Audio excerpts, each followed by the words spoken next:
یہ شعر آج اس لیے بھی منتخب کیا ہے کہ ہم پچھلے دنوں ایسی شاعری زیادہ پڑھتے آ رہے ہیں جن کے مضامین عرفانی، فلسفیانہ اور مابعد الطبیعی نوعیت کے ہیں۔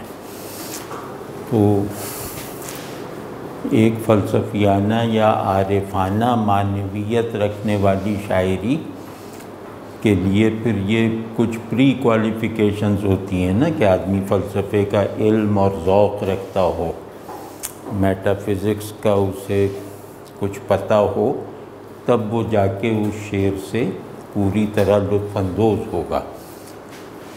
تو بہت گویا بہت زیادہ موضوعاتی شاعری سے، یا دوسرے لفظوں میں کہیں تو غیر شاعرانہ معانی رکھنے والے شعر پر بہت زیادہ فوکس کر لینے سے بعض اوقات شاعری پڑھنے کے ذوق کو نقصان بھی پہنچ سکتا ہے، یا یوں کہہ لیں کہ وہ ایک شعر کو شاعرانہ معنویت یعنی شاعرانہ اظہار سے لے کر ایک ٹھیٹ شاعرانہ احساس اور خالص شاعرانہ معنی تک رکھنا، یہ اپنے شعری ذوق کی تربیت کے لیے ضروری ہے۔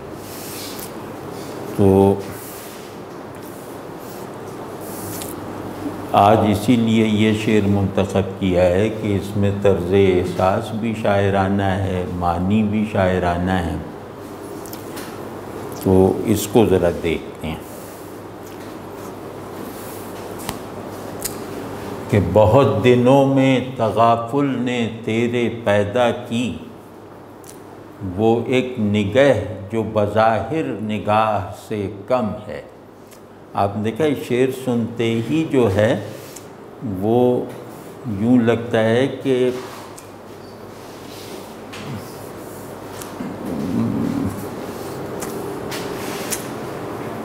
ہم بالکل شعر سے بنی ہوئی دنیا میں پہنچ گئے ہیں، جہاں شعر کے معانی کو اپنی تشکیل کے لیے اپنے باہر سے کسی ڈسپلن کی ضرورت نہیں ہے۔ مطلب یہ معنی شاعر کے ذہن سے پیدا ہوئے ہیں، کسی عارف اور فلسفی کے ذہن سے نہیں۔ تو اس طرح کے شعر بھی پڑھتے رہنا چاہیے، اور اس طرح کے شعروں کی تحسین کے جو اسباب ہیں ان کو جاننے سے شاعری کا علم اور ذوق پیدا ہوتا ہے۔ تو اس کو ذرا دیکھیں کہ اس میں ایک تو ندرت بہت ہے، مطلب یہ شعر آپ کو کوئی اور شعر یاد نہیں دلاتا، اس میں ندرت بہت ہے، اور اس میں پرلطفی بہت ہے، اور اس کے ساتھ ساتھ اس میں حسن اظہار کا بھی ایک کرشمہ دکھایا گیا۔ تو پہلے ہم اس کے اظہار کے محاسن میں سے جو حسن اس میں پایا جاتا ہے اس طرف توجہ کرنے کی کوشش کرتے ہیں کہ یہ جو بات ہے کہ وہ ایک نگہ جو بظاہر نگاہ سے کم ہے، اس میں جو بالکل ابتدائی درجے کا حسن یہ ہے کہ نگہ کا لفظ نگاہ سے ایک حرف کم ہے نا، نگاہ میں الف زیادہ ہے، نگہ میں وہ الف نہیں ہے۔ یہاں سے انہوں نے ایک کمال دکھایا ہے۔ اب یہ کمال کرافٹ کا بھی ہے، لفظ پر قدرت کا بھی ہے، حسن بیان کا بھی ہے، اور اس کے ساتھ ساتھ یعنی کرافٹس مین شپ کا ایسا کمال دکھانے کے ساتھ ساتھ وہ اس کرافٹ سے کچھ نئے معنی اور احساسات بھی پیدا کر رہے ہیں۔ ٹھیک ہے نا، مطلب لفظ پر اپنی قدرت، حسن اظہار کی بلندی تک اپنی رسائی بھی دکھا رہے ہیں، اور اس کے ساتھ ساتھ اس کے متوازی یا اسی دائرے کے اندر حسن ادراک اور حسن احساس کی کارفرمائی بھی واضح ہے۔ تو اور اس شعر کا یہ شعر جس تصور پر بنا ہے، یعنی ہر بیان ایک کامل تصور کا اظہار ہوتا ہے، وہ کامل تصور چاہے اس بیان میں پوری طرح شامل نہ ہو، اس کامل تصور کی روشنی میں اس بیان کے معانی اور اظہار جو ہیں وہ سمجھے جاتے ہیں۔ تو اس کا مدر کانسیپٹ جو ہے، یعنی جس تصور سے یہ شعر پیدا ہوا ہے، وہ تصور بہت عجیب سا ہے۔ یعنی عاشق اور محبوب یا حسن و عشق کی روایت میں اس شعر کی حیثیت ایک باغی کی سی ہے۔ یعنی عاشق اور محبوب کی نسبت اور تعلق کی کچھ مسلمہ اقدار ہیں۔ عاشق اور محبوب کی مستقل پوزیشننگ ہوئی ہے۔ عاشق اور محبوب میں ایک نظام مراتب موجود ہے، جس میں محبوب اعلیٰ مرتبے پر ہے، عاشق اس کا ڈیپینڈنٹ ہے، اس کا سب آرڈینیٹ ہے، اور اس سے مطلب باعتبار مرتبہ مطلب نیچے ہے۔ اس میں یعنی پورا کلاسیک میں امتحان عاشق کا ہوتا ہے، اس میں محبوب کو آزمائش میں ڈال دیا گیا، یعنی اس میں عاشق امتحان لینے والا بن گیا ہے، عاشق ممتحن ہے، اور محبوب جو ہے وہ اپنی محبوبیت کو ثابت کرنے یا کامل کرنے کا امتحان دے رہا ہے۔ یہ بالکل غیر مانوس تصور ہے نا، کہ عاشق اور محبوب کا تعلق تو یہ ہے کہ دور بیٹھا غبار میر اس سے، عشق بن یہ ادب نہیں آتا۔ تو یا بالکل سماجی سطح کے عشق و حسن میں بھی کہ سوچا تھا کہ یوں کہتے جو وہ آتا، سب کہنے کی باتیں ہیں کچھ بھی نہ کہا جاتا۔ یہ بالکل ہاریزنٹل اور سماجی سطح پر بھی عاشق اور محبوب کی ایک تہذیب ہے۔ تو اس شعر میں اس تہذیب سے بغاوت کی گئی ہے، یا اس تہذیب سے نکل کر دکھایا گیا ہے۔ یعنی یہ شعر ایسا لگتا ہے کہ عاشق اور محبوب میں ایک نسبت مساوات ہے۔ اس میں جس طرح محبوب عاشق کے عشق کو ٹیسٹ کرتے رہنے کا حق رکھتا ہے، اسی طرح عاشق کو بھی یہ استحقاق حاصل ہے کہ وہ محبوب کو اس کسوٹی پر پرکھے کہ اس نے اپنی سطح محبوبیت میں اضافہ کیا یا نہیں کیا۔ سمجھ گیا نا؟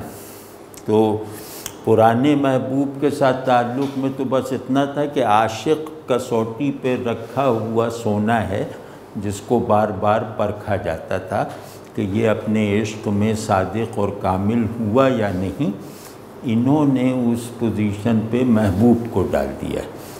وہ کہاں سے اندازہ ہوتا ہے کہ بہت دنوں میں تغافل نے تیرے پیدا کی، یعنی تو نے اپنی محبوبیت کو کمال تک پہنچانے کی جو تگ و دو کی تھی، یا تو نے اپنی محبوبیت کو ایک جہت سے کامل بنانے کی جو مسلسل کوشش کی تھی، تو ایک لمبی مدت کے بعد اس کوشش میں تجھے کامیابی نصیب ہوئی۔ محبوب کو کہا یہ جا رہا ہے، ٹھیک ہے، وہ یہ ابھی دیکھتے رہیے کہ عاشق اور محبوب کے تعلق میں ایک بنیادی قدر تغافل ہے۔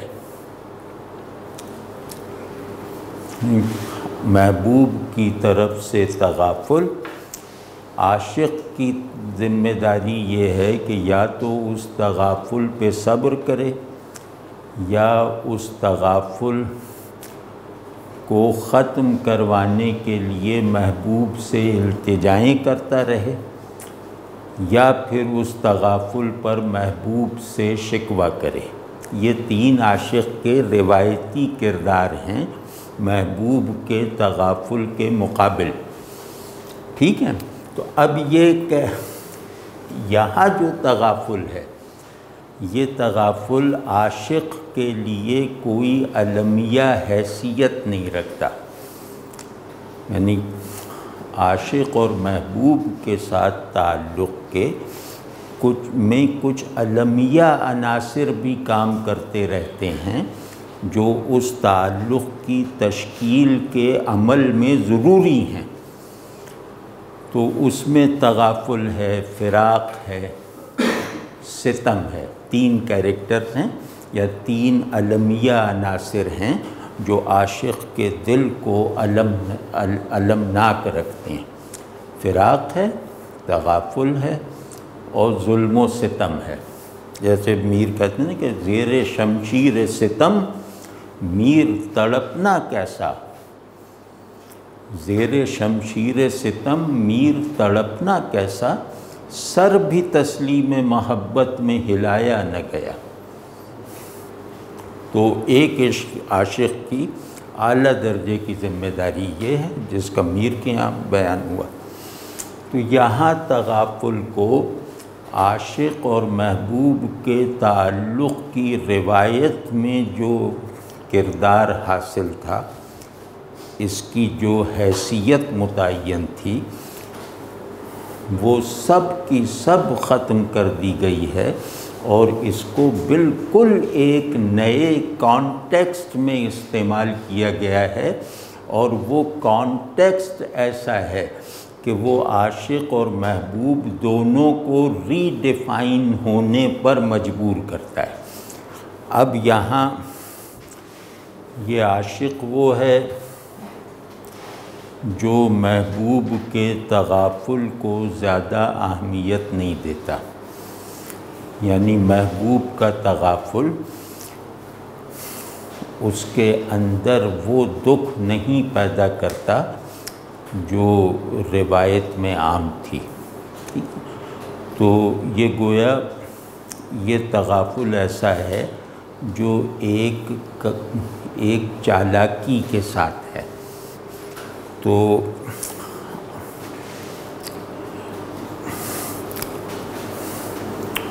اور عاشق اس تغافل کو محبوب کی ایک چال کے طور پہ قبول کر رہا ہے، اور اس تغافل سے جو اس کے اندر گہرے اثرات پیدا ہونے چاہیے وہ گویا ان اثرات سے خود کو بیگانہ اور خالی رکھے ہوئے۔ یہ وہ ہے جس کو اپنے عاشق ہونے کی حفاظت کرنے میں محبوب کی ضرورت نہیں ہے، یعنی یہ ایک ایسی انفرادیت پر مبنی تنہائی کے سبسٹنس سے پیدا ہونے والا بیان ہے کہ میں نے اپنا عاشق ہونا قبول کیا، میں نے عاشق ہونے کا عنوان قبول کیا، تو اب میرے محبوب کی ذمہ داری یہ ہے کہ وہ میرے اس عنوان کے مطابق اپنے آپ کو ڈھالے، ٹھیک ہے نا؟ تو غالب کے اس شعر میں غالب کا عاشق و محبوب جو ہے وہ اس طرح کا ہے کہ دونوں اپنی اپنی انفرادیت کی تکمیل کر رہے ہیں، ایک دوسرے کو رسمی حوالہ بنا کر، یعنی اس عاشق کے لیے یہ محبوب ناگزیر نہیں ہے، اور اس محبوب کے لیے یہ عاشق لازمی نہیں ہے، ٹھیک ہے؟ دونوں دو افراد ہیں، ان دونوں نے اپنے اپنے لیے ایک عنوان قبول کر رکھا ہے، دونوں اس عنوان کا مصداق بننے کی مشق کر رہے ہیں کہ میں عاشق ہوں تو مجھے عاشق بن کر دکھانا ہے، اور وہ محبوب ہے تو اسے محبوب بن کر دکھانا ہے۔ واضح ہے نا؟ تو روایتی عشق میں، روایتی عاشق و محبوب کے تعلق میں تغافل دلالت کرتا تھا محبوب کے کمال اور عاشق کے کسی نقص کی طرف، یعنی محبوب عاشق کو اس قابل نہیں پاتا کہ اسے اپنی التفات سے نوازے، محبوب یہ جانتا ہے کہ اس کا التفات عاشق کی موجودہ کیفیات اور صورتحال میں مطلب زیادہ بامانی نہیں ہوگا، یا عاشق ابھی اس قابل نہیں ہے کہ محبوب کے التفات کو سہار سکے، ٹھیک ہے؟ عاشق نے ابھی محبوب کی شرائط تعلق کو اچھی طرح پورا نہیں کیا ہے، تو اس میں محبوب کی ایک شیلڈ تھی تغافل، تاکہ اس تغافل کی تاثیر سے عاشق میں عاشق بننے کی جو صلاحیت ہے وہ بڑھتی چلی جائے، تاکہ محبوب خود فیصلہ کر لے کہ اب تغافل کی ضرورت نہیں رہی، اب التفات کا موقع آ گیا ہے، ٹھیک ہے؟ یہ روایتی سیاق و سباق ہے۔ انہوں نے اس پورے روایتی سیاق و سباق کو گرا دیا، اور یہاں تغافل کا مطلب یہ ہے کہ کیونکہ تغافل محبوب کا شعار ہے، یعنی تغافل اگر نہ ہو تو محبوب ہونے میں کوئی نقص ہے، تو اس بات کو جانتا ہے محبوب، اور اس نے تغافل کو گویا اختیار کر لیا ہے، اس لیے نہیں کہ عاشق کو آزمائش کی بھٹی سے گزارے، بلکہ اس لیے کہ خود کو محبوب کہلانا کوالیفائی کر کے دکھائے۔ یہ مطلب عجیب الٹا سا معاملہ ہے۔ تو کہہ رہے ہیں کہ عاشق محبوب کو مشق محبوبیت کرتے ہوئے دیکھ رہا ہے، اور ایک مرحلہ آتا ہے جب وہ محبوب کو پاس کر دیتا ہے، یعنی عاشق کا محبوب سے مطالبہ یہ ہے کہ یہ تغافل کے ضروری عنصر سے خالی بھی نہ رہے، لیکن اس کا تغافل ایک عامیانہ تغافل بن کے نہ رہ جائے کہ یہ میری طرف نگاہ بھی نہ کرے، یا مجھے بھلا دے، یا مجھے کوئی اہمیت نہ دے، ٹھیک ہے نا؟ مطلب یہ محبوب کے تغافل کو افورڈ کر یعنی یہ عاشق محبوب کے تغافل کو افورڈ کر سکتا ہے اس شرط پر کہ مجھے نظر انداز نہ کیا جائے، میری عزت کی جائے، میری تکریم کی جائے، میری توہین نہ کی جائے، جو پرانے محبوبوں کا شیوا تھا، عاشق کی توہین کرنا۔ تو اب یہ اپنی اس مفروضہ پوزیشن پہ رہتے ہوئے یہ کہہ رہے ہیں کہ جیسے میرا یہ مسئلہ نہیں ہے کہ میں محبوب میں اپنی شخصیت کو کھپا دوں، تو اسی طرح محبوب کے سامنے یہ موضوع نہیں ہے کہ وہ عاشق کی طرف ایسا ملتفت ہو جائے کہ خود اس کی الگ سے انفرادیت خطرے میں پڑ جائے، تو دونوں کی انفرادیت کے قائم رہنے کا یہ نسخہ ہے کہ عاشق اور محبوب کے درمیان محبوب کی طرف سے تغافل کو برقرار رکھا جائے، بشرطے کہ اس تغافل میں عاشق کو واقعاً نظر انداز کرنے کی کیفیت نہ ہو۔ ٹھیک ہے نا؟ تو اب یہ اس سے کہہ رہے ہیں کہ ہاں ابھی تک تو تم میری شرط محبوبیت پہ پورے نہیں اترے تھے، ابھی تک تمہارا تغافل سادہ اور لغوی تغافل تھا، یعنی غافل ہو جانا۔ یہ جو اس طرح کے الفاظ ہوتے ہیں نا، تجاہل، تغافل، اس میں فعلیت اور ارادیت شامل ہوتی ہے۔ ٹھیک ہے؟ تغافل فعل غفلت ہے جو اختیاری ہے، ارادی ہے۔ تو کہہ رہے ہیں کہ ابھی تک تو تمہاری جو تغافل شعاری ہے، جو لازمہ محبوبیت ہے، وہ ابھی تک سرسری اور سطحی سی تھی اور میرے حوالے کے بغیر تھی، مجھے نظر انداز کر کے تھی۔ لیکن اب تم نے تغافل کی مشق کرتے ہوئے یہ درجہ بہرحال حاصل کر لیا ایک مدت دراز کے بعد کہ اب تمہارے تغافل سے یہ نہیں ظاہر ہوتا کہ تم مجھے نان بینگ سمجھتے ہو، تم مجھے موجود ہی نہیں سمجھتے، بلکہ تمہارا تغافل اب میرے حوالے کو قبول کر چکا ہے۔ اب تمہارا تغافل میری نفی پر نہیں ہے، میرے اثبات پر ہے، یعنی اب تمہارے تغافل میں میری انفرادیت کا احترام بھی شامل ہے۔ ٹھیک ہے نا؟ تو اب وہ کہہ رہے ہیں کہ اس مشق تغافل یا اس ورزش محبوبیت کا نتیجہ مبارک ہو کہ یہ نکلا کہ اب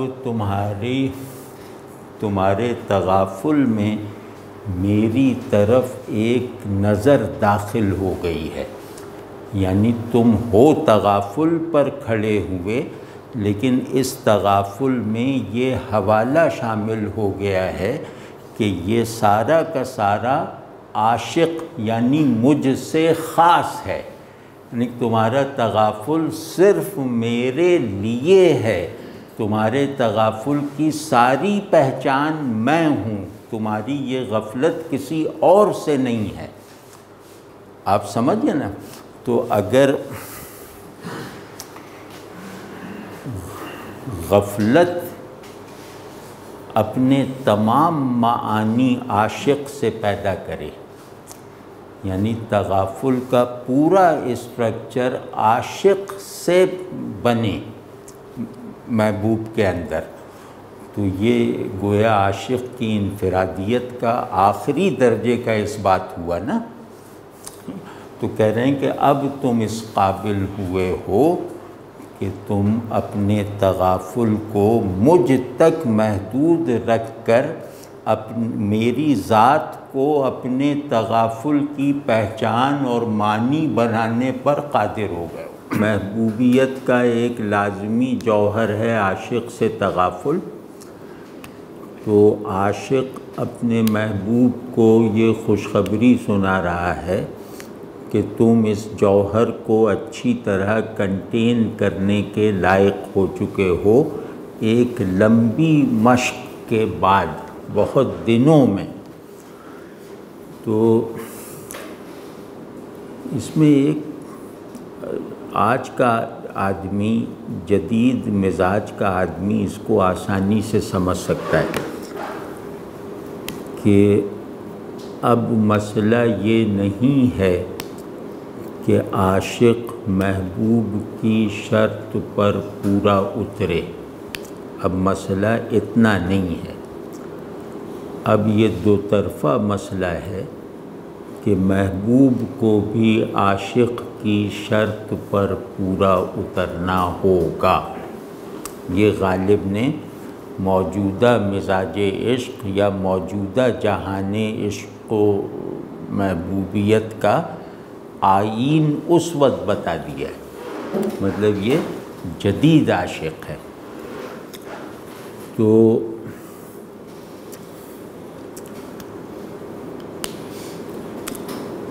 لیکن چونکہ یہ مضمون ایک بڑے شاعر نے باندھا ہے، مطلب اس کی عاشقانہ سکت کا یا اس کے تصور عشق کا تو اظہار یہ اتنا ہو گیا جو ہم نے عرض کیا، لیکن چونکہ یہ جس کا شعر ہے اسے عاشق ہونے سے زیادہ شاعر ہونا عزیز تھا۔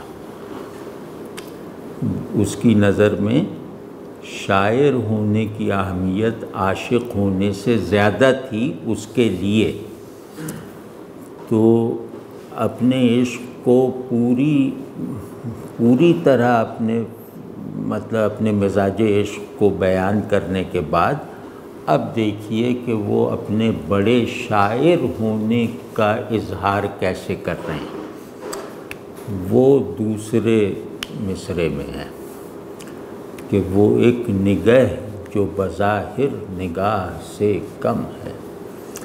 اگر آپ اس شعر کے مضمون کو نظر انداز کر کے صرف اس مصرعے پر فوکس کریں یا اس خیال پر توجہ کریں، غور کریں کہ محبوب کے تغافل کا ایک انداز یہ ہوتا ہے کہ وہ ایک ایسی نگاہ بن جاتا ہے جو ظاہری نگاہ کے نظام سے الگ ہو کر کام کرتی ہے۔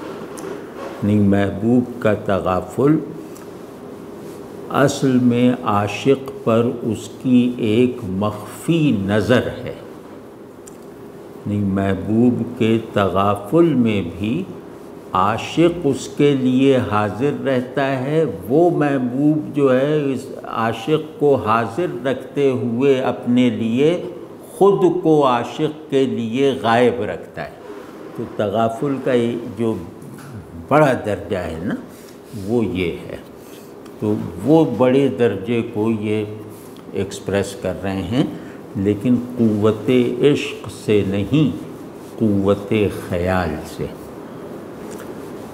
کہ اب تیرے تغافل نے تغافل ہونا کوالیفائی کر لیا ہے، اب تیرا تغافل سکہ بند محبوبوں کے تغافل کی سطح پر آ گیا ہے، اب تو نے محبوب پر اپلائیڈ فلسفہ تغافل کو پورا کر دکھایا۔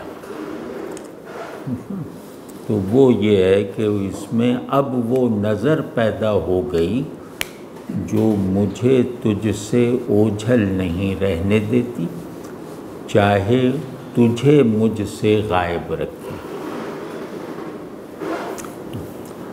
تو یہ شعر ہے، لیکن اس میں خوبصورتی اس میں بہت ہے اگر آپ غور کریں، مطلب ایک آرٹسٹک خوبصورتی بھی ہے کہ نگہ بظاہر نگاہ سے کم ہے، یعنی اس میں ایک حرف کم ہے لیکن معنی مشترک ہیں، بلکہ اور آگے جا کے کہیں تو یہ ہوگا کہ نگہ اور نگاہ میں ایک حرف کی کمی ہے، لیکن ایک حرف کی کمی معنی کی زیادتی کا سبب ہے۔ یہ نگہ زیادہ مکمل ہے اس نگاہ سے جس سے یہ بظاہر کم ہے، یعنی نہ دیکھتے ہوئے دیکھنا، دیکھتے ہوئے دیکھنے کے مقابلے میں زیادہ بامعنی اور زیادہ بڑی دید ہے۔ تو نگہ میں گویا نہ دیکھتے ہوئے دیکھنے کا عمل ہے۔ تو اب اس میں کنٹراسٹ کیا ہے کہ عاشق وہ ہے جو محبوب کو دیکھتے ہوئے نہ دیکھے، اور محبوب وہ ہے جو عاشق کو نہ دیکھتے ہوئے دیکھے. یہ ہے یہ شعر. تو اور لفظ ایسے ہیں کہ اس کو ہم بہت اونچے درجے پر بھی لے جا سکتے ہیں، نگہ اور نگاہ کے فرق کو. لیکن یہ کہ پہلا مصرع ہمیں اجازت نہیں دیتا کہ ہم نگہ اور نگاہ کے فرق کو ایک عرفانی یا ایک روایتی عاشقانہ کانٹیکسٹ میں لے جائیں. پہلا مصرع ہمارے پاؤں میں بیڑیاں ڈال دیتا ہے کہ بہت دنوں میں تغافل نے تیرے پیدا کی. یہ بہت مربیانہ اور سرپرستانہ بات ہے جو عاشق محبوب سے کر رہا ہے، جیسے ایک ممتحن کرتا ہے کہ ہاں اب تو محبوب ہونے کے لائق ہو گیا. تو یہ غالب کا کمال ہے. اب کیونکہ شاعری ہم پڑھ رہے ہیں، شاعری میں نظریے کی اگر آمیزش نہ کی جائے یا اپنی بنیادی تصورات کی پابندی پر ضد نہ کی جائے تو پھر اس کی آزادی کے ساتھ، شعر کی آزادی کے ساتھ اگر ہم اس میں دیکھیں تو یہ شعر بہت پرلطف ہے. اور اس میں ایک عجیب طرح کی ایلینیشن ہے کہ عاشق اور محبوب کے تعلق میں عاشق کی طرف سے بھی مغایرت کی ایک اسپرٹ دوڑ رہی ہے. یعنی اپنی انفرادیت پر اصرار مغایرت پر اساس رکھے بغیر ممکن نہیں ہے. تو وہ کہہ رہے ہیں کہ عاشق اور محبوب کے تعلق میں بھی انفرادیت کو محفوظ اور برقرار رکھنے والی لازمی مغایرت باقی بلکہ شامل اور کارفرما رہتی ہے. یہ اس شعر کا ایک تھیم ہے. ہمارے یہاں روایت شکن آدمی جو ہے نا وہ غالب ہے. غالب نے روایت کو ایپسٹیمک سطح پر بھی توڑا اور احساس و تخیل کے درجے میں بھی مسمار کیا. یعنی غالب مکمل روایت شکن ہے. اس نے روایت کی تمام ذہنی اور احساساتی اور تخیلی اقدار کو توڑ دیا. تو جیسے اس پہلو سے دیکھیں کہ ہر روایت کا ایک نظام تعلق ہوتا ہے، تو مطلب وہ روایت اپنے نظام تعلق کے ساتھ تہذیب بنتی ہے نا. تو اس تعلق میں ایک مرکزی قدر اس نظام تعلق میں ایک بہت بیسک کیٹیگری عاشق اور محبوب کے تعلق کی ہے. تو آپ سمجھ جائیں نا کہ نظام تعلق میں ایک تو یہ ہوتا ہے کہ سماجی تعلق کی سطح، اور ایک یہ کہ میں اپنے بارے میں جو آئیڈیا رکھتا ہوں اس آئیڈیا کو اجتماعی اسکیل میں برسر عمل رکھا جائے.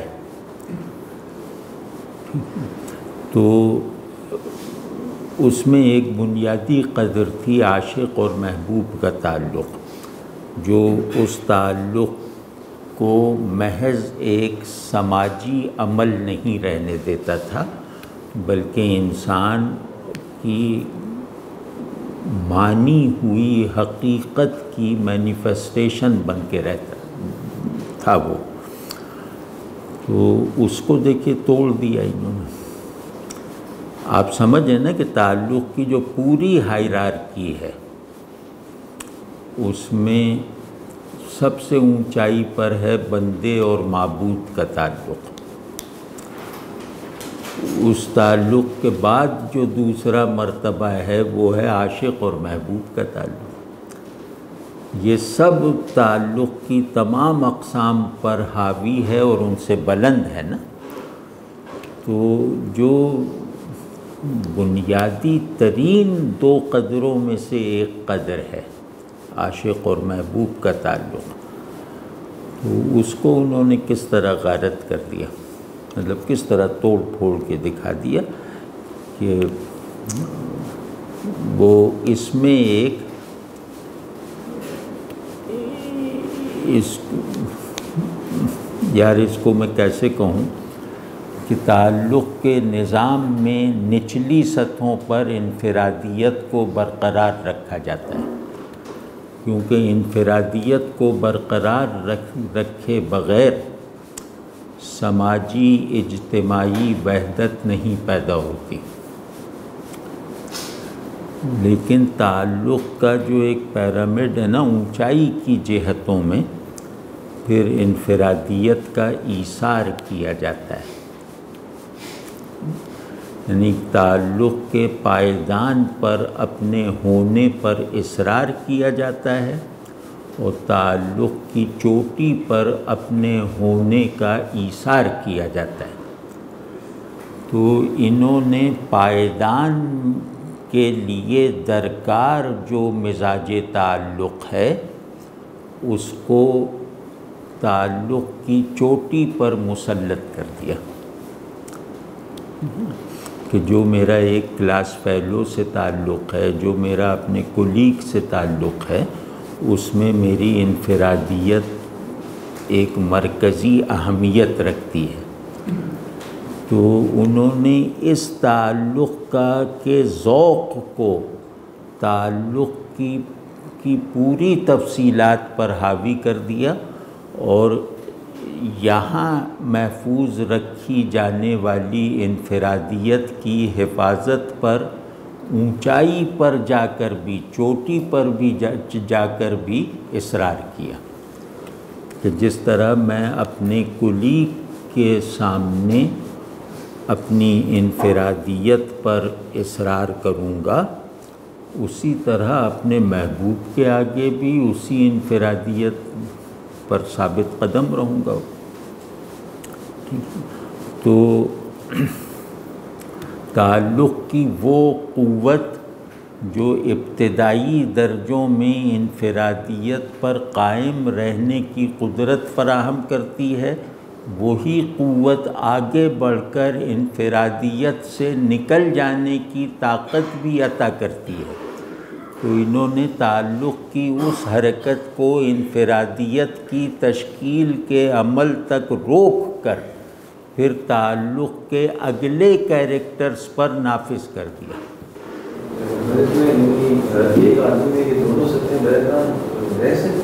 ہاں، کیوں نہیں رہ سکتے، کیوں نہیں رہ سکتے؟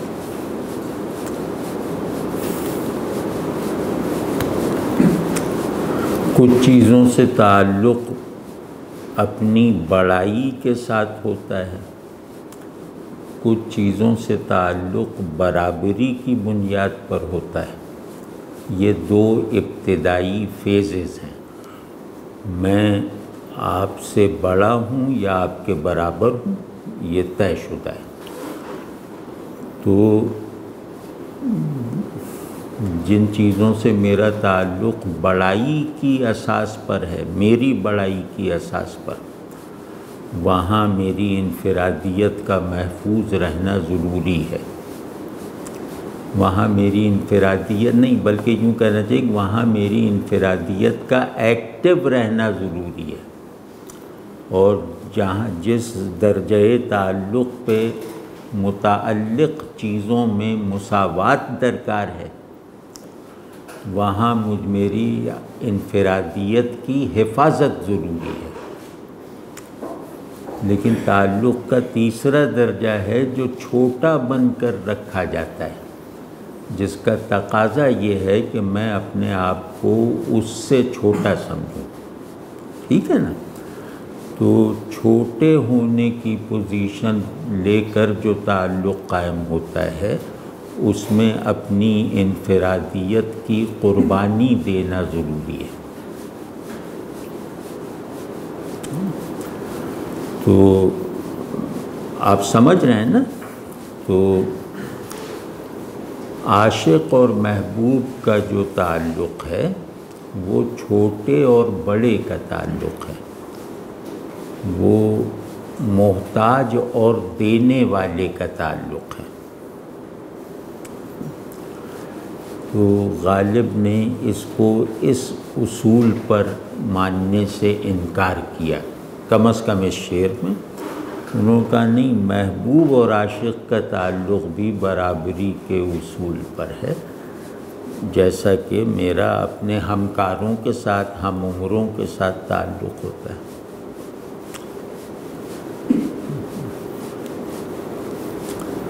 تو دوسری ایک اور ذوقی بات کہتا ہوں کہ ہر روایت میں اپنے ہونے کے مختلف مقاصد اور احوال ہوتے ہیں۔ میں یہاں اپنے ہونے کے مقاصد اور احوال کو حاصل کرنے آیا ہوں۔ تو ہر روایت میں اپنے ہونے کے مختلف مقاصد اور احوال ہوتے ہیں۔ تو کہیں ان مقاصد اور احوال کو حاصل کرنے کے لیے اپنے ہونے پر جمع رہنا ضروری ہے، اور کہیں انہیں حاصل کرنے کے لیے اپنے نہ ہونے کی تگ و دو کرنا لازمی ہے۔ یعنی ہونے کا عمل نہ ہونے کے مقصود کے بغیر حاصل نہیں ہوتا۔ ہونے کے عمل کی تکمیل میں نہ ہونے کا ذوق سب سے بڑی قوت کی حیثیت رکھتا ہے۔ تو اس فطرت بودن، یعنی ہونے کی اس فطرت کا پورا ایک نظام ہے، اور وہ نظام یہی ہے کہ یہاں میرا اس تعلق میں میرا ہونا ضروری ہے، اور اس تعلق میں میرا نہ ہونا ضروری ہے، تاکہ میں اپنے ہونے کو اس کی صورت کے ساتھ بھی پالوں اور اس کی حقیقت کے ساتھ بھی پالوں۔ میرے ہونے کی صورت یہ ہے کہ میں یہ اعتماد سے کہہ سکوں کہ میں ہوں، اور میرے ہونے کی حقیقت یہ ہے کہ میں یہ یقین کے ساتھ دعویٰ کر سکوں کہ میں نہیں ہوں۔ تو جو آدمی ان دونوں میں سے کسی ایک سطح سے بھی خالی ہے، وہ گویا اپنے موجود ہونے کی طرف سے غافل ہے، یا اس کے موجود ہونے میں کوئی نقص اور ادھورا پن ہے۔ تو محبوب اس لیے ہوتا ہے کہ مجھے میرے نہ ہونے کو میرے ہونے کی توسیع بنا دے، میرے نہ ہونے کو میرے ہونے کی حقیقت کے طور پر مجھے ایکسپیرینس کروا دے۔ محبوب کی اہمیت یہ ہے۔ معبود وہ ہوتا ہے جو میرے ہونے اور میرے نہ ہونے دونوں کو بیلنس کر کے ان کا ایک یونیفائیڈ ورژن تیار کر دے، میرے ذہن میں بھی میرے احوال میں بھی، وہ معبود ہوتا ہے۔ یہ روایتی شاعری میں رولز کس طرح سائن ہوئے؟ مطلب عاشق جو ہے وہ امپرفیکٹ ہوتا ہے، محبوب پرفیکٹ ہوتا ہے، یہ کوئی ریلیجس مطلب کہ اس کی بنیاد پہ ہے یا؟ ہاں، بنیادیں ریلیجس ہی ہیں، کیونکہ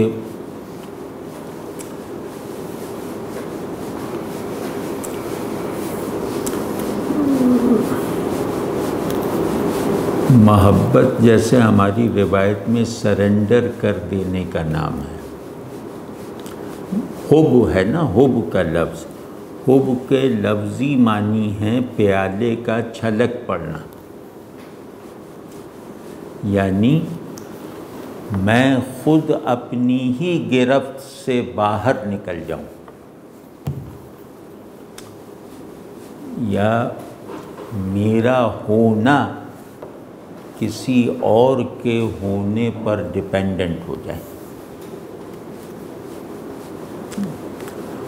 تو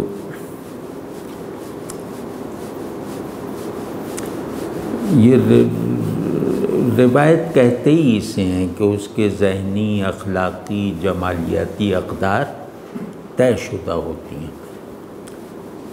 کچھ اصطلاحات ہوتی ہیں، ان کے ایک معنی ہوتے ہیں.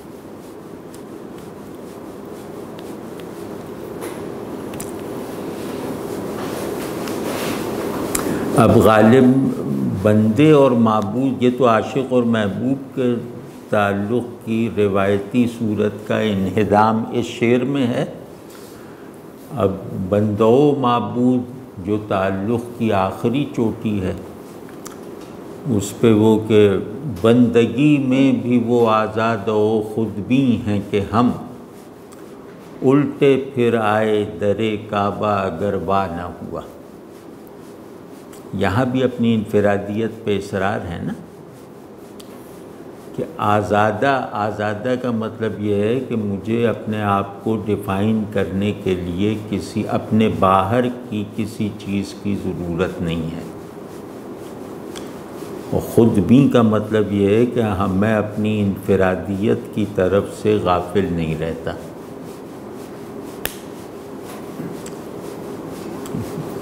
تو وہ اللہ میاں کے دروازے سے بھی لوٹ آتے ہیں کہ وہاں اگر معبود استقبال کے لیے باہر نہیں آتا تو میں واپس آ جاؤں گا اس کے گھر سے بھی.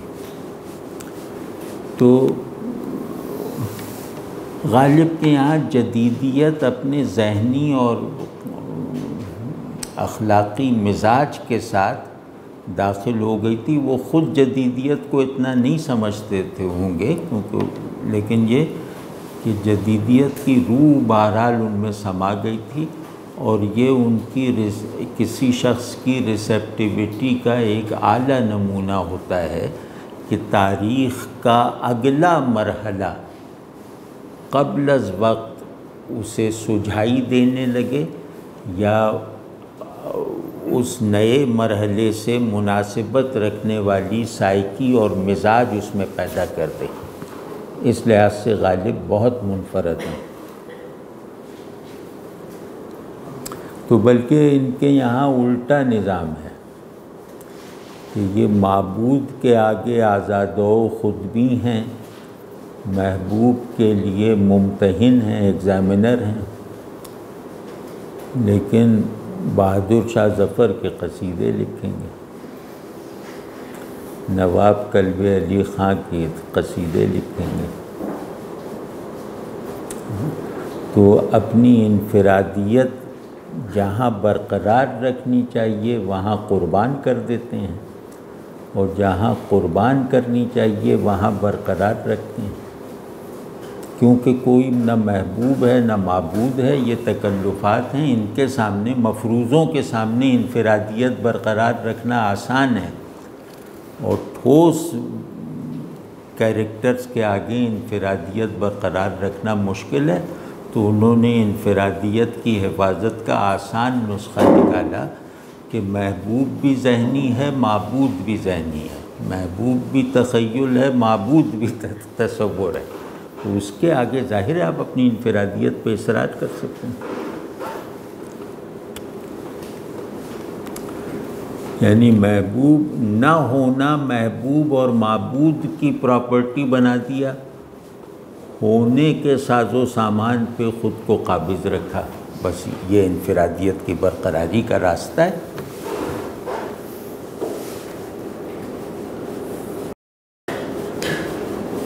وہ ہر جگہ جہاں بھی خدا سے مخاطب ہوتے ہیں تو یہی ہے کہ جب کہ تجھ بن نہیں کوئی موجود، پھر یہ ہنگامہ ہے خدا کیا ہے.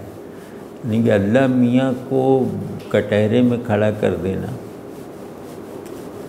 کہ تو کہتا ہے کہ تیرے علاوہ کوئی موجود ہی نہیں، تو پھر یہ وجود کا شور شرابہ کیا ہے. اب یہ خیال کی سطح پہ بچکانا ہے، لیکن یہ کہ یہ ایک مزاج کی نمائندگی میں سگنیفیکنٹ ہے. اس کا مطلب یہ کہ تو کہتا ہے کہ تیرے سوا کوئی موجود نہیں، لیکن میں جانتا ہوں کہ سب کچھ موجود ہے، تو موجود نہیں ہے۔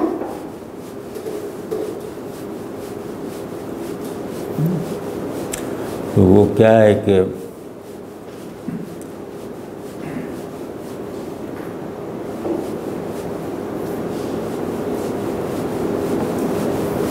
سازے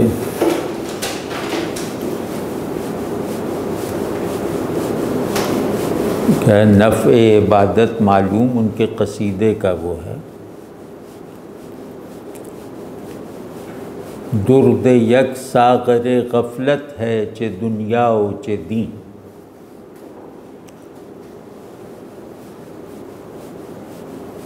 ساز ہستی غلط و نفع عبادت معلوم، یہ پہلا ٹکڑا مجھے یقین سے نہیں ہے کہ یہ عبادت کے تمام فائدے معلوم ہیں، ہم سے چکر نہ چلاؤ۔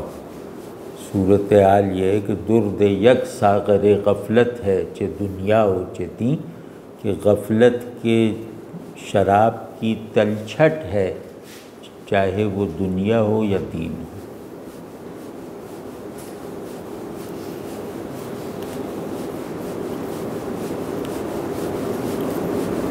لیکن یہ ان شعروں کی حد تک ہے، باقی اللہ جانے۔ مطلب روایت میں جو عاشق اور محبوب کا جو نظام تعلق ہے وہ بھی بندے اور خدا کے نظام تعلق سے ڈرائیو ہے۔ ہاں، یہ ہمارا جو سارا نظام تعلق ہے وہ تعلق باللہ کی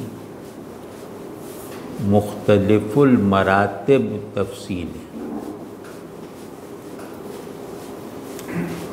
یعنی ہمارا اپنی ذات سے تعلق، ہمارا دوسرے سے تعلق، یہ سارا کارخانہ تعلق باللہ کی تحریک سے چل رہا ہے، یعنی اسی سے شروع ہوتا ہے، اسی پہ تمام ہوتا ہے۔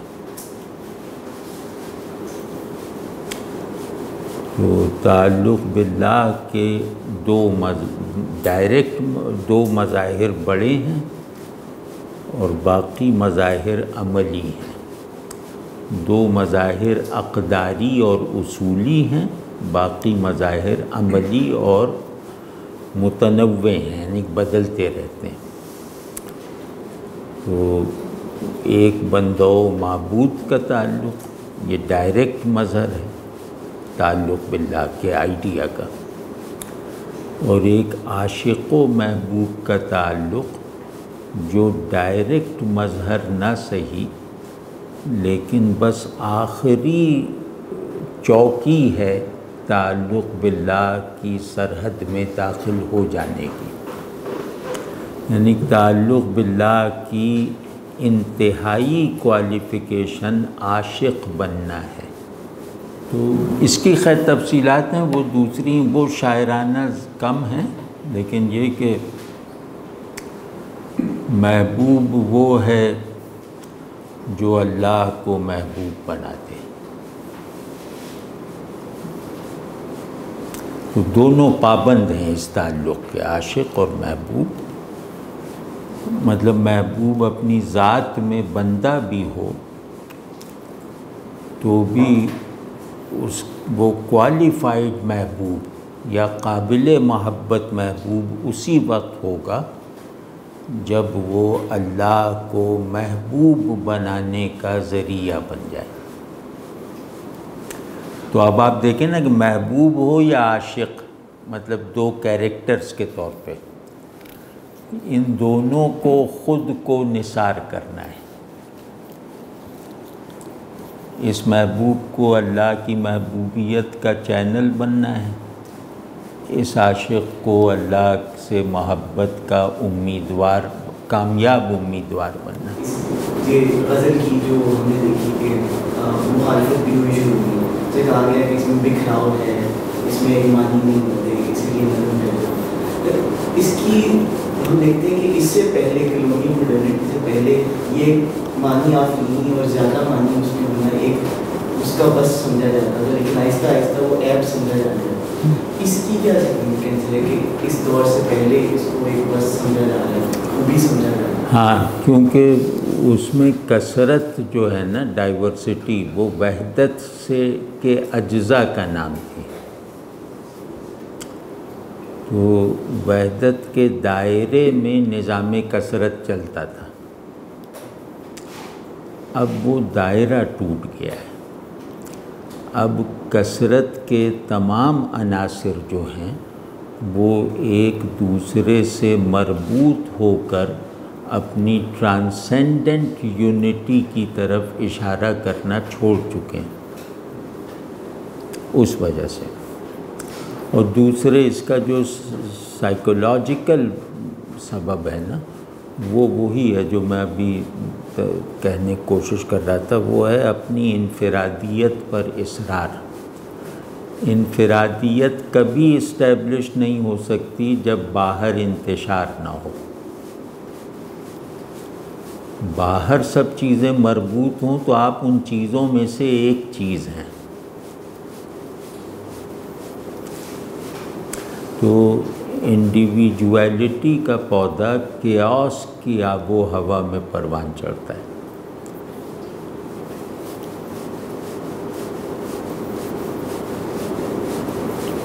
یہ جدیدیت کا بہت میجر تھیم ہے، انفرادیت.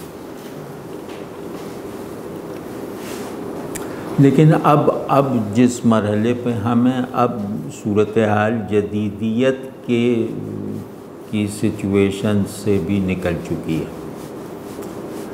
اب یہ ہے کہ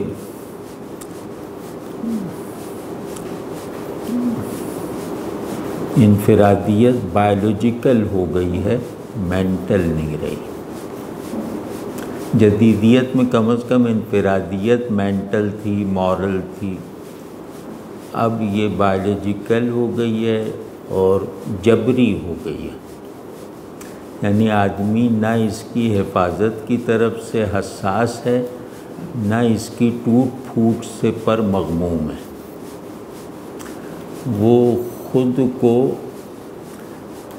مطلب ایک ایبسرڈیٹی کے ساتھ نگیٹ کرتا ہے اور ایک بے معنی انداز میں افرم کرتا ہے. یہ آج کا آدمی ہے. مطلب یہ آدمی اپنے آپ کو کوئی بڑا عنوان نہیں دے پاتا. یہ تو کہہ دے گا کہ میں یہاں مینیجر ہوں، میں وہاں ٹیچر ہوں. اس طرح کے عنوانات اختیار کر لیتا ہے.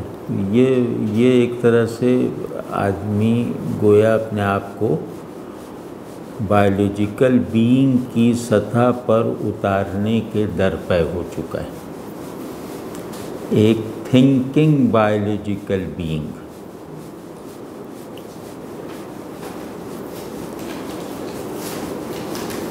اب یہ سب مسئلے تھوڑی ہیں کہ میری انفرادیت برقرار رہے.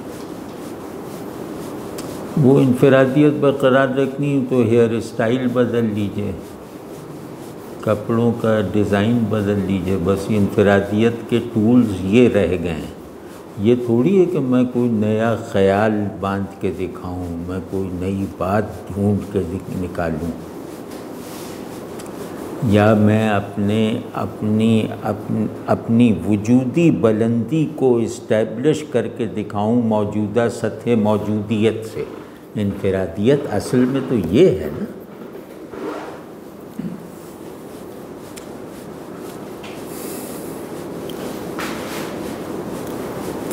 دنیا میں کی تاریخ میں کبھی انسان نے اپنے جسم اور اپنی اپیئرنس پہ اتنی توجہ نہیں دی جتنی 21ویں صدی میں دے رہا ہے. یہ نہیں دیکھتے آپ؟ فون میرا آپ کے فون سے ممتاز ہونا چاہیے، چشمہ میرا آپ کے چشمے سے الگ نظر آنا چاہیے. اچھا نہیں ہونا چاہیے، الگ نظر آنا چاہیے. پھر میری کوئی پسند ناپسند بھی نہیں رہ گئی. سب لوگ سر پہ بال رکھتے ہیں تو میں گنجا ہو جاؤں گا. مطلب کوئی یہ میرے پاس تھوڑی کہ گنجے ہونے میں یہ جمالیاتی وقت ہے، یہ سب کچھ بھی نہیں ہے، بس کیونکہ سب کے بال ہیں لہذا مجھے گنجا ہونا چاہیے۔ تو فوکو نے بالکل درست کہا کہ موجودہ آدمی بائیو پروڈکٹ ہے، اور وہ بھی مطلب اگر جمالیاتی انفرادیت دیکھیں تو وہ اگلی نس میں ہے، وہ بیوٹیفیکیشن میں تھوڑی ہے، اگلی نس میں ہے کہ جتنا بدصورتی اختیار کرتے چلے جاؤ گے اتنا منفرد ہونے یا کہلانے کا شوق پورا ہوتا جائے گا۔ تو بیوٹیفیکیشن میں مقابلہ تھوڑی ہے۔ اب وہ میرا نواسا گیا، وہاں کوئی بڑی مشہور نائی کی دکان کھلی ہے ہمارے گھر کے قریب، وہ کوئی نام اس کو بڑا نامور ہے، کوئی چین ہے، وہ چلا گیا ضد کر کے، کسی نے کہا ہوگا، اب وہ 7 برس کا لڑکا، وہ گیا تو عجیب طرح کے اتنی پٹی سی بالوں کی اور باقی سب اس طرح پھرا ہوا، بال بھی وہ جیل لگا کے جیسے بالکل سیدھے کھڑے ہوئے۔ میرے پاس آیا کیونکہ پیسہ میں نے دیا تھا وہ بال کٹوانے، وہ 500 روپے میں اس کے وہ دکھانے آیا۔ میں نے کہا تم نے یہ کیا کیا، عجیب۔ وہ تو کہنے وہ انکل نے کہا تھا کہ یہ اسٹائل بالکل نیا ہے، یہ یہاں کسی کا نہیں ہے۔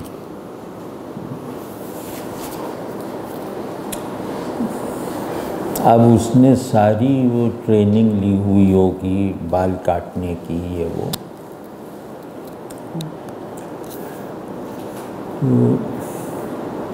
اب یہی ہے، انفرادیت اگلی نس اور امورلٹی سے پروان چڑھتی ہے آج کی۔ جتنے آپ امورل ہوں گے، جتنے کلٹ آف اگلی نس کے ممبر بنیں گے، اتنا آپ منفرد ہیں۔ اس شعر میں بھی آپ نے شروع میں بتایا کہ اس میں غالب ایک نیا احساس بھی پیدا کر رہے ہیں، اسی طرح میر کے بارے میں بھی کئی دفعہ آپ نے کہا کہ میر احساس کے شاعر ہیں، اور وہ انہیں پڑھ کے آپ کو نئے حوالے نئے احساس آپ کو میسر آتے ہیں۔ بعض کئی اشعار پڑھتے ہیں تو گریس نہیں کر پاتے کہ وہ کیا نیا احساس ہے جو اس میں سے ہمیں یاد کرنا چاہیے۔ اس میں دیکھا نا وہ کہ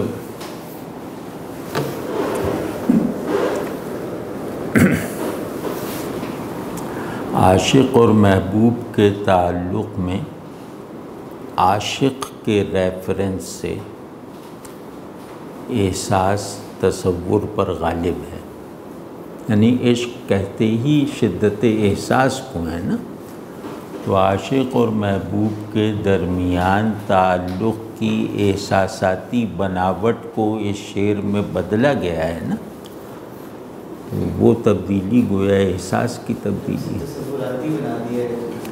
ہاں، تصوراتی بھی اور حسی بھی ہے کہ یہ دو ٹھوس بالکل عاشق و محبوب ہیں، ان دونوں میں یہ مکالمہ چل رہا ہے، تو یہ عشق جو ہے وہ اس طرح کے احساسات پر مبنی ہے، وہ احساسات ہم پہلی مرتبہ اس شعر میں دیکھتے ہیں۔ اس میں انفرادیت پہ ذرا ہاں، انفرادیت،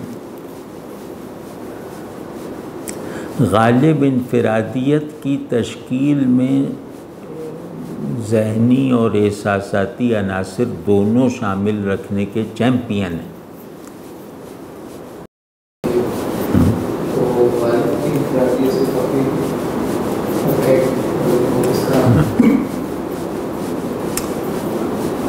غالب کی انفرادیت کسی بڑے تصور انسان کے بغیر ہے، مطلب انفرادیت کے بکھرے ہوئے عناصر ہیں جن سے کوئی کل نہیں بنتا، جس کو سامنے رکھ کے آدمی اپنے آپ کو ری ڈیفائن کرے۔ اقبال کے یہاں انفرادیت پہ زور ایک باقاعدہ تصور انسان کے تحت ہے، ان کے یہاں انسان کا تصور ایک میٹافزیکل ایسنس رکھتا ہے. پھر ان کے یہاں انفرادیت مسٹر اے اور مسٹر بی والی انفرادیت نہیں ہے. وہ انفرادیت نوعی انفرادیت ہے کہ آدمی کثرت وجود کے ماحول میں تمام وجودی مظاہر سے منفرد ہے. انسان یعنی بنی نوع انسان. تو غالب کے یہاں اقبال کے یہاں انفرادیت پسندی اس طرح کی نہیں ہے جو رومانوی ہو یا جدیدیت سے پیدا ہونے والی ہو. وہ نظریاتی ہے اور وہ اس انفرادیت کی ماہیت اجتماعی ہے، نوعی ہے. وہ جب انسان کہتے ہیں تو میں نہیں کہتے یا چند افراد میں سے ایک فرد نہیں مراد ہوتا.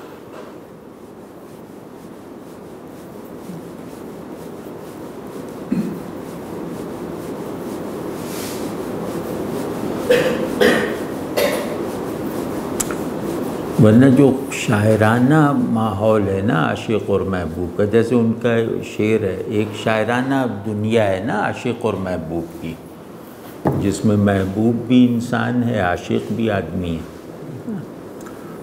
تو اس تہذیب میں دیکھیے ایک شعر اقبال کا ہے، اور بھی کئی شعر ہیں کہ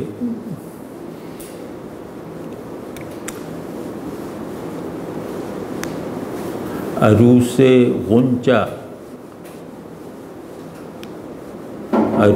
غنچہ مناسب نہیں ہے مجھ سے حجاب،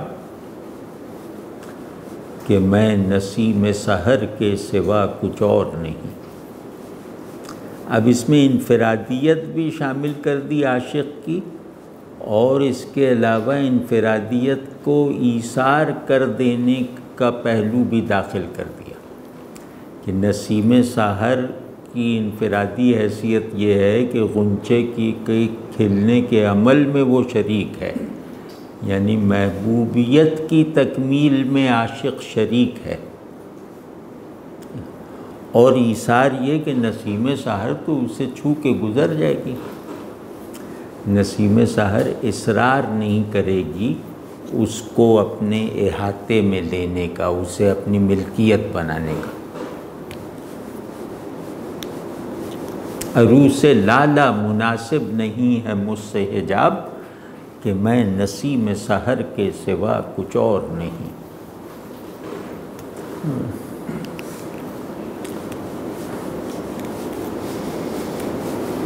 اور انفرادیت کا ایثار دیکھیے، جو جہاں محبوب انسانی نہیں ہے، عشق اور محبت اس کی دنیا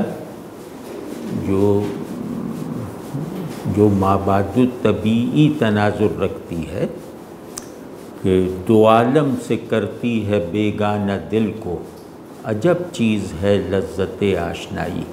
تو اب یہ دو عالم میں عاشق خود بھی داخل ہے نا.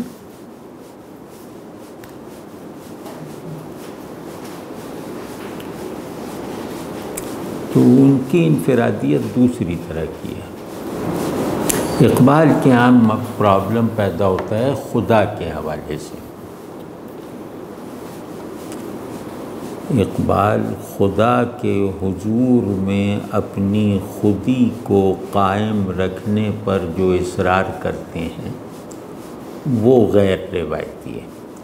تو ان کا غیر روایتی ہونا آئیڈیا کی سطح پر ہے، غالب کا غیر روایتی ہونا طرز احساس اور نفسیات کے درجے میں ہے.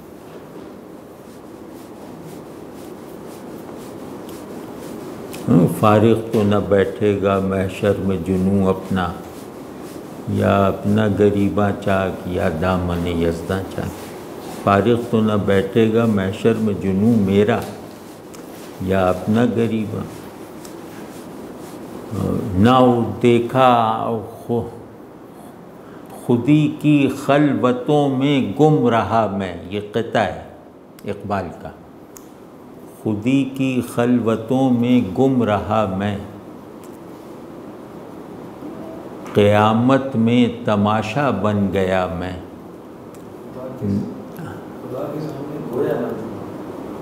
خود ہی رہا میں خدا کے سامنے گویا نہ دیکھ آنکھ اٹھا کر جلوے دوست، ہاں خودی کی خلوتوں میں گم رہا میں، خدا کے سامنے گویا نہ تھا میں، نہ دیکھا آنکھ اٹھا کر جلوے دوست، قیامت میں تماشا بن گیا میں۔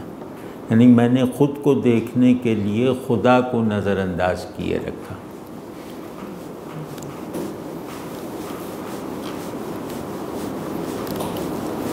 یعنی خود کو دیکھنا بڑی دید ہے، رویت باری تعالیٰ سے بھی۔ یہاں اقبال کے یہاں بڑا مسئلہ ہے اور ایک بہت میٹا فزیکلائزڈ نارسسزم ہے۔